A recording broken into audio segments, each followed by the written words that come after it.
Just a few decades ago, this region was nearly impassable. Today, as temperatures rise and the ice retreats, a new kind of frontier is emerging, one where geopolitical competition is quietly and dramatically heating up. The Arctic, historically frozen, isolated, and strategically irrelevant, is rapidly becoming one of the most contested regions in the world. It's a place where global superpowers are racing to stake their claim. Drawn in by unprecedented opportunities to exploit vast oil and gas reserves, control lucrative shipping routes, and project military power over the top of the world. What used to be a largely ignored expanse of ice and snow is now the front lines of a global political power struggle. And remarkably, almost nobody is prepared for how quickly this new geopolitical reality is coming. The North Pole used to be a story about climate change, but not anymore. It's now about a profound shift in how countries perceive their strategic interests. The Arctic holds about 13% of the world's undiscovered oil reserves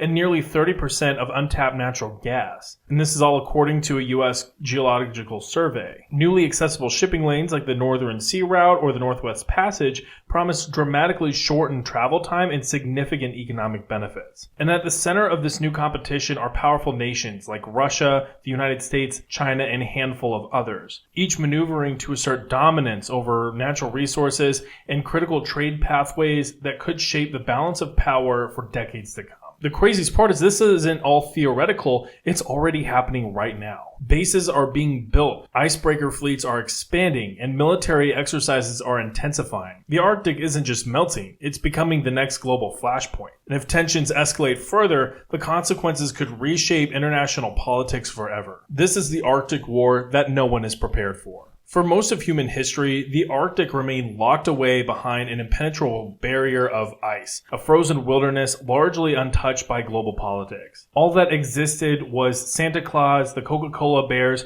and whatever the heck this thing is.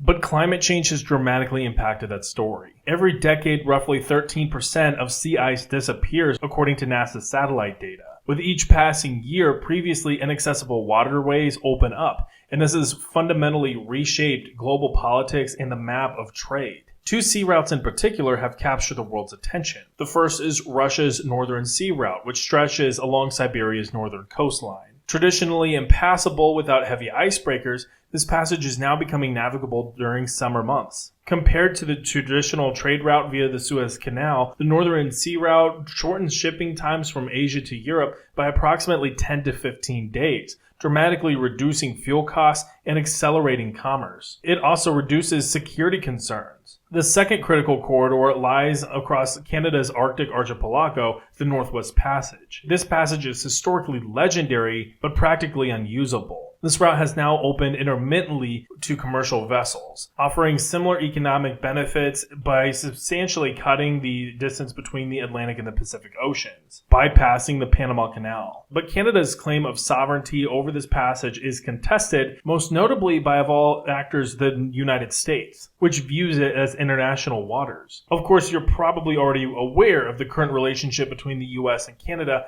and if you aren't, then watch this video after you're done with this one. But the race for the Arctic isn't just about these waterways. Beneath the melting ice is a treasure trove of untapped resources. One U.S. Geological Survey estimates that the Arctic holds roughly 13% of the world's undiscovered oil reserves, and an even greater share, nearly 30%, of undiscovered natural gas. Additionally, significant deposits of rare earth minerals, crucial for advanced technologies like smartphones to military hardware, are also thought to exist beneath the Arctic seabed. While ice is retreating at unprecedented speeds, previously inaccessible areas are suddenly becoming accessible. Nations see this newly accessible territory as prime geopolitical real estate, sparking fierce competition for control and influence. 8 nations, Russia, Canada, the United States, Denmark, by the way of Greenland, Norway, Sweden, Finland, and Iceland all claim territory in the Arctic area. But the geopolitical competition exists far beyond just Arctic states alone. For example, China, though geographically distant,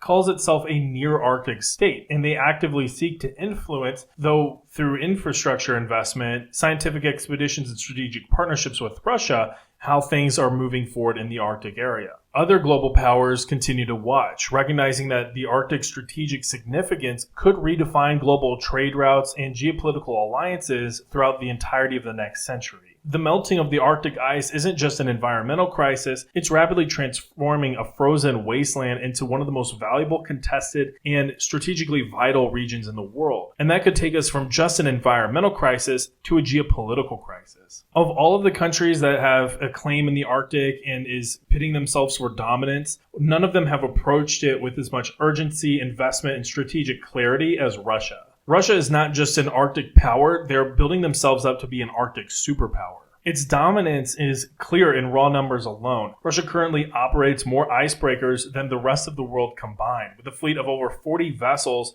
including multiple nuclear-powered icebreakers, capable of breaking through the ice nearly 10 feet thick. All of this focused on just the Arctic region alone. No other nation comes even close. The United States, by comparison, has just 2 operational icebreakers, and this is a huge gap in capability. Beyond ships, Russia has methodically expanded its physical presence throughout the region. Since 2015, it has either reopened or newly established at least 14 military bases and airfields across the Arctic coastline. These facilities aren't just mere symbolic outposts. They host advanced radar systems, missile defense units, and airfields capable of launching strategic bombers. Russia's Arctic installations are not just defensive positions. They represent the forward edge of Moscow's strategic posture towards NATO and the West. The Arctic centrality in Russia goes beyond just pure military strategy. It's deeply embedded into Russia's economic future and national identity. The vast Yamal Peninsula, home to massive liquefied natural gas or LNG projects, symbolizes Russia's economic ambitions. The Yamal LNG facility alone, developed at the cost of more than $27 billion, underscores the Arctic's potential to fuel Russia's economy for decades to come. Russia's plans for the new northern ports and infrastructure projects along the Northern Sea route could also dramatically reshape global shipping, with Moscow positioned as a gatekeeper. Russia has also aggressively staked claims to vast areas of the Arctic seabed, seeking recognition from the United Nations for extended continental shelf rights. We'll talk a little bit more later in this video on why exactly this is important. However, if granted, these claims would place enormous amounts of untapped natural resources under Russian control, significantly expanding their geopolitical influence. Moscow's approach to the Arctic isn't purely economic, it's explicitly strategic. In recent years, Russia used the Arctic to project military strength and deterrence capabilities. It routinely conducts large-scale military exercises, showcasing advanced weaponry and performing strategic maneuvers like submarine deployments and underwater ballistic missile tests beneath the polar ice. These exercises are clear messages from Moscow to the world, and particularly to NATO, that Russia intends to assert dominance in the Arctic and defend its interests by force if necessary. However, Russia's ambition in the Arctic haven't been immune to setbacks, particularly its full-scale invasion of Ukraine. The Arctic War has significantly impacted Russia's military capabilities in the region, diverting resources, personnel, and attention away from Arctic deployments. Notably, Russia's elite Arctic units, trained specifically for cold weather combat, have sustained extremely heavy losses in Ukraine, which diminishes Russia's immediate Arctic operational readiness. Yet despite these setbacks, the Arctic remains central to Russia's medium and long-term strategic vision. For Moscow, the northern frontier represents more than just a distant outpost. It's a core pillar of national security, economic power, and geopolitical prestige. Even as it faces constraints from the conflict in Ukraine,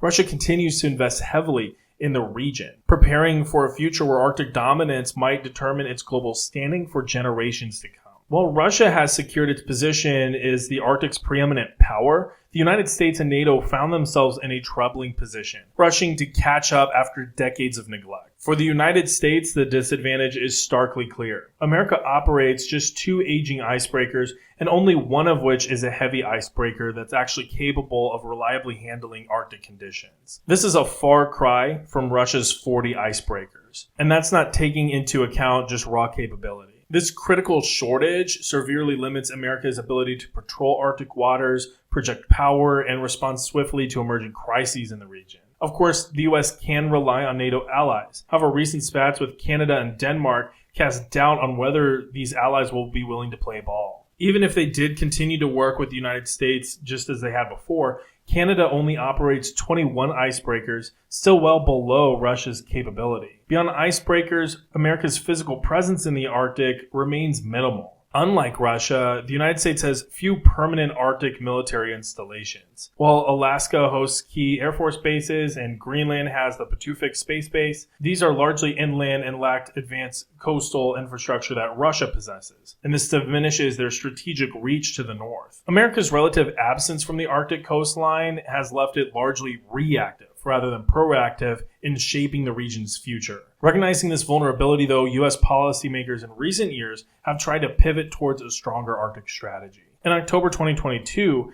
the U.S. government released its new national strategy for the Arctic region, emphasizing the need to build up infrastructure, invest in new icebreakers, and increase military preparedness. That was, of course, 3 years ago. Notably, since then, a new boss has entered into office, and, well, their imprint has been made in this area already. But questions remain about whether these commitments, even if fulfilled, will arrive in time to counterbalance Russia's deep-rooted advantage and China's growing presence. But the U.S. is not alone in the struggle to catch up. NATO, historically reluctant to focus heavily on the high north, is now quickly recalibrating its strategic outlook. The recent accession of Finland and Sweden to NATO has dramatically altered the strategic landscape. Both nations bring crucial Arctic capabilities, advanced militaries tailored for cold weather warfare, and critical geographic positioning along the Baltic Sea and the Arctic Circle. And this also includes 5 additional icebreakers from Sweden and 11 from Finland. Their NATO membership significantly strengthens the alliance's northern flank, creating a new unified front against Russia's Arctic expansion. In response to the heightened tensions, NATO has noticeably increased its Arctic military exercises as well. Operations like Cold Response in Norway, Arctic Challenge in northern Scandinavia, and increased naval patrols in the Arctic waters all send a message back to Moscow that NATO will no longer overlook the Arctic as a strategic battleground. These moves also signal a renewed seriousness, but also act as NATO's admission that northern defenses have historically lagged behind that of Russia, and there is a need to meet the demand of what Russia is doing in the Arctic. Canada, meanwhile, faces a unique set of challenges, to say the least. It holds sovereignty over the Northwest Passage, yet struggles significantly with military infrastructure needed to enforce that claim. With limited patrol ships and virtually no heavy icebreaker capability, Canada is increasingly vulnerable to international challenges, particularly from the United States, which disputes Canada's claim and considers the Northwest Passage to be international waters. And, well, you can see where this dispute is taking us today. Further complicating Canada's Arctic policy are complex environmental and indigenous concerns. Northern indigenous communities who have been deeply impacted by climate change and increased military activity strongly oppose large-scale militarization and industrial expansion. So Canada has tried to balance these security priorities with both environmental and indigenous rights. And this often puts it at odds with allies like the United States, who are seeking more robust militarization in the region. In short, Russia has solidified its hold on large chunks of the Arctic. However, the United States and NATO have found themselves racing against time to meet them. After decades of complacency, they're finally beginning to react. But whether these efforts are happening in time and are enough to prevent Russia's dominance is something that we're going to have to continue to monitor looking forward. This takes us to one of the more confusing entrants into the Arctic conflict. China, of all countries, despite having no territorial claim anywhere in the Arctic Circle and being thousands of miles away from the Arctic Circle, has managed to position itself as a player in Arctic geopolitics. In 2018, China boldly declared itself a, quote, near Arctic state, a term strategically coined by Beijing to legitimize its growing interest in the region and to signal its intent to influence Arctic affairs from beyond its geographic borders. I think it's also certainly up for debate on what near Arctic means if China is self-identifying as one, but I digress. China's Arctic ambitions extend deeply into infrastructure and economic investment. As Russia seeks partners to fund its massive northern projects, Beijing has seized the opportunity, investing billions in Russian Arctic energy developments. China holds substantial stakes in Russia's ambitious Yamal liquefied natural gas project, again worth more than $27 billion, and has actively financed and supported new ports, roads, pipeline infrastructure along Russia's Arctic coastline. But China's Arctic presence extends far beyond just economic investments. Beijing is rapidly building its own icebreaking, launching powerful new vessels like the Shuilong 2, which is its first domestically constructed polar icebreaker in 2019. These ships serve as floating platforms for scientific research, climate observation, and environmental monitoring. But Western intelligence officials frequently express concern that these seemingly civilian expeditions might be serving dual-use purposes, specifically gathering strategic data on underwater geography. Again, we're going to talk about why that specifically is important, natural resources, and even collecting military intelligence. Perhaps the clearest indication of China's long-term strategic vision for the Arctic is its ambitious Polar Silk Road Initiative. This Arctic extension of China's Global Belt and Road Initiative looks to transform emerging Arctic shipping lanes into critical trade routes, directly connecting East Asian economies to Europe through significantly shorter transit routes. By positioning itself at the forefront of new Arctic commerce, China wants to reshape global trade dynamics and place itself in a powerful position to influence Arctic governance and policy. But this aggressive push into the Arctic has not gone unnoticed by the West. Analysts and military planners alike express growing alarm about China's deep-sea research activities, fearing that they could mask intentions of resource exploration, seabed mining, and intelligence gathering. Multiple Arctic states have raised concerns about Chinese-funded scientific bases in Iceland, Greenland, and Norway's Svalbard archipelago, areas that sit adjacent to strategically sensitive locations. There are also widespread suspicions in Western intelligence circles that China's civilian Arctic missions serve a dual role as well, potentially laying the groundwork for future military and strategic capabilities. On top of all of this, China's deep-sea mining ambitions worry experts who warn that unregulated exploitation of the Arctic seabed could trigger environmental catastrophes. Given the fragility of the Arctic ecosystem, these ambitions present ecological threats beyond purely strategic concern. Overall, China's aggressive Arctic expansion represents a profound shift in global geopolitics. A country strategically distant from the Arctic Circle is now firmly entrenched as a significant stakeholder. This raises complex questions like, how important is this region really? What is a near-Arctic nation exactly? And is Drake really going to take all of this lying down? Of course, any time that we discuss territorial claims, international waters, and specifically China, we need to talk about the law, because it's something that very much plays into all of this. At the heart of the escalating tension in the Arctic lies a complex web of territorial claims and the murky legal frameworks that are meant to resolve those claims. The primary international agreement that governs these disputes is the United Nations Convention of the Law of the Sea, known as UNCLOS. While UNCLOS attempts to clarify maritime boundaries and rights, in the Arctic, it leaves significant room for ambiguity. This has, as you can imagine,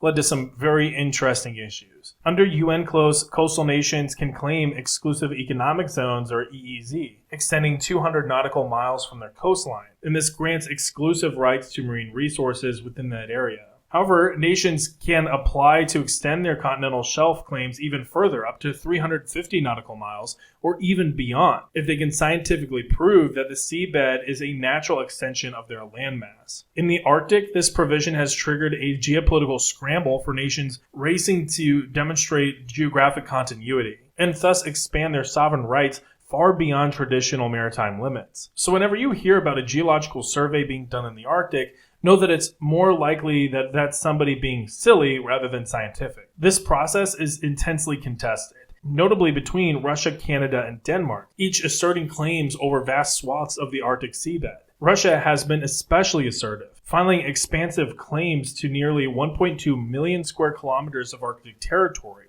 including the resource-rich seabed beneath the North Pole itself. Denmark, through its territory of Greenland, has submitted overlapping claims that directly compete with Russia's, also encompassing the North Pole. Canada, too, has staked its own overlapping claims, further complicated a very crowded and contentious map. Soon we may see little green men appear and force Santa and the elves to vote on a referendum that makes them a Russian territory. After all, 5% of Santa's elves speak Russian, which clearly means that Russia's entitled to the whole kit and caboodle. I also want to point out how all of this directly ties into my Canada and Greenland videos. A consistent theme between both of those videos is how neither Denmark nor Canada have large and powerful navies. Navies are expensive, and they've really decided to avoid those costs by offloading security to the United States in a lot of ways. That means that neither of them are really capable of enforcing their claims in the Arctic against Russia. And this leaves the United States in a very difficult position, where it may have to cover significantly more sea area to help enforce the claims of its allies without significant benefit to itself, while also balancing the risk of a major naval conflict in Asia with China. Oh yeah, and our shipbuilding capability is in James Harden shape. This is not a good situation. I'm saying all of this to say that this may be a huge reason why Trump is pushing so hard on Denmark and Canada. It may not just be about the territories themselves, it might mainly be about the Arctic. If the US is going to have to enforce those claims, then it may as well control at least part or all of the coastline that justifies those claims. Ultimately, though, this is just a guess. However, all of that being said, all of these claims are not just merely symbolic. Whichever nation successfully exerts control gains exclusive rights to exploit immense reserves of oil, natural gas, and rare earth minerals, potentially worth trillions of dollars, transforming the seabed into an invaluable geopolitical asset. But here lies the critical challenge. UNCLOS has no robust enforcement mechanism to resolve competing claims definitively. Although the UN Commission on the Limits of the Continental Shelf reviews and advises on claims, it lacks the authority to mediate disputes directly. Instead, competing nations have to negotiate bilaterally or multilaterally, often without neutral arbitration, creating fertile ground for political maneuvering, coercive diplomacy, or just outright conflict. Whichever set of geniuses wrote this convention deserves a raise. The absence of clear, enforceable rules generates a strategic vacuum. Ambiguity obviously breeds risk. Countries, especially those with a more robust military presence like, say, Russia, can leverage their strengths to enforce territorial ambitions, and this creates potential flashpoints. Nations with weaker Arctic capabilities, like Canada and Denmark, for example, or even for that matter the United States right now, find themselves vulnerable to coercive pressure and aggressive diplomatic tactics. In this environment of legal uncertainty, seemingly minor disputes can rapidly escalate. Without clearly defined boundaries, accidental incursions, military misunderstandings, or contested resource extraction could very quickly spiral into military confrontation. Ambiguity, intended to foster peaceful negotiation in this case, paradoxically becomes a driver of tension and miscalculation, setting the stage for a conflict that none of these nations fully desire, yet each might inadvertently provoke. So at the end of the day, what might an Arctic conflict actually look like? To many, the region seems remote and abstract, but several strategic flashpoints are quietly emerging, each capable of igniting tensions and outright confrontation that could spread beyond the Arctic region. Take, for example, Norway's Svalbard archipelago, strategically located between mainland Norway and the North Pole. While Norway officially governs Svalbard, an international treaty gives other countries, including Russia, the right to exploit its resources. But Russia has increasingly challenged Norway's authority, conducting provocative military exercises nearby and pressing diplomatic claims that could escalate rapidly if either side miscalculates. Similarly, the Barents Sea is a powder keg for overlapping tensions. Home to some of Russia's most critical naval bases and NATO's northern flank, this region has become a hotbed for military drills, aerial interceptions, and maritime confrontation. With NATO expanding its northern presence following Finland and Sweden's accession, even minor incidents like, for example, Russian fighters intercepting NATO aircraft or submarine maneuvers near undersea communication cables could spark dangerous escalations. On the Pacific side of the Arctic, the Bering Strait poses yet another potential flashpoint, directly connecting the United States and Russia's maritime boundaries. With increased commercial shipping traffic and heightened military patrols, a single navigational dispute or maritime accident could quickly escalate tensions between Washington and Moscow. Meanwhile, Canada's Northwest Passage presents a very unique challenge, not between traditional adversaries, but between allies. The United States has rejected Canada's claim that the passage constitutes internal waters, instead insisting that it's an international strait and is open to free navigation. As the route becomes more navigable, what began as a diplomatic disagreement could evolve to military posturing, testing of alliances, and even regional stability. Again, I think that this is ultimately what may be at the heart of what we're seeing between the United States and Canada, but comment if you disagree. But after all of that, an Arctic conflict might not even follow conventional patterns anyway. Instead, nations might engage in hybrid scenarios, blending traditional military confrontations with unconventional tactics, instead using conventional military tactics in other parts of the world where they need to prioritize those kinds of things. Submarine standoffs beneath the ice could become more routine, each side silently tracking each other's movements, risking accidental collisions or misinterpretations of intent. Such incidents, very difficult to verify or even openly acknowledge, could quickly escalate into a diplomatic or military crisis. Infrastructure sabotage might also feature prominently here. And this is something that we're already starting to see today. Undersea cables, pipelines, satellite facilities that facilitate global communications, and energy flows are especially vulnerable to the Arctic's harsh environment. Targeted sabotage, and potentially largely covert, could cripple critical infrastructure, leaving nations uncertain about their adversary and thus intensifying suspicion or mistrust. Proxy conflicts over strategic choke points, remote scientific research stations, or resource extraction sites could also emerge as well, where nations employ deniable forces or proxies to avoid direct open warfare.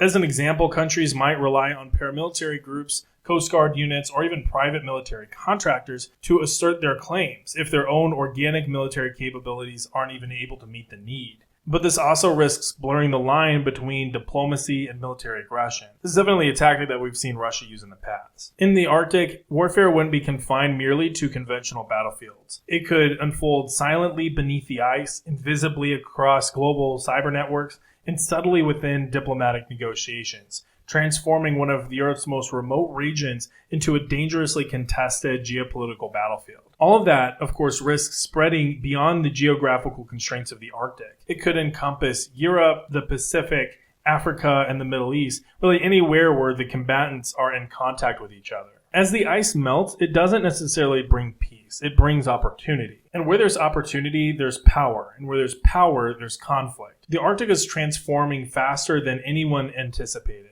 Once distant and irrelevant, it now quietly sits at the heart of global geopolitical competition. But the institutions meant to manage these profound shifts, like international laws, diplomatic bodies, and cooperative frameworks, they remain slow, fragmented, and increasingly inadequate. Wars that those entities were once designed to prevent rage on with no end in sight. Meanwhile, those entities remain largely motionless, unwilling to bring an end to the fighting themselves. Nations are racing to stake claims, fortify positions, and build their Arctic arsenals, all while the rules remain very vague and unenforceable. This mismatch between the rapid environmental change and sluggish global governance creates an inherently unstable situation. Every year, new shipping lanes open up, even more resources become accessible, and militaries are growing bolder. Without strong international agreements or clear boundaries, uncertainty becomes strategy, ambiguity becomes leverage, and diplomacy risks giving way to confrontation. The Arctic isn't just another contested region. It's a strategic vacuum that's waiting to be filled, and the great powers of the world know it. Right now, beneath quiet headlines, the world is preparing for an Arctic conflict. Not because it's inevitable, but because it's increasingly logical. And the future is becoming more clear, even if the ice is not. The Arctic is quietly becoming the front line of a new Cold War. A war that is actually very cold, frozen in ambiguity, and dangerously unpredictable. Thank you for watching this video. Like this video if you found it helpful, and share it with a friend that you think would also find it helpful. Comment what you think is going to happen, and comment if you also think that this is all part of why Trump is placing pressure on Denmark and Canada. Of course, subscribe for more analysis just like this, and check out this playlist. It has both the Canada and Greenland videos as well as some others that I think that you might find interesting. For that, I'll see y'all next time. Later.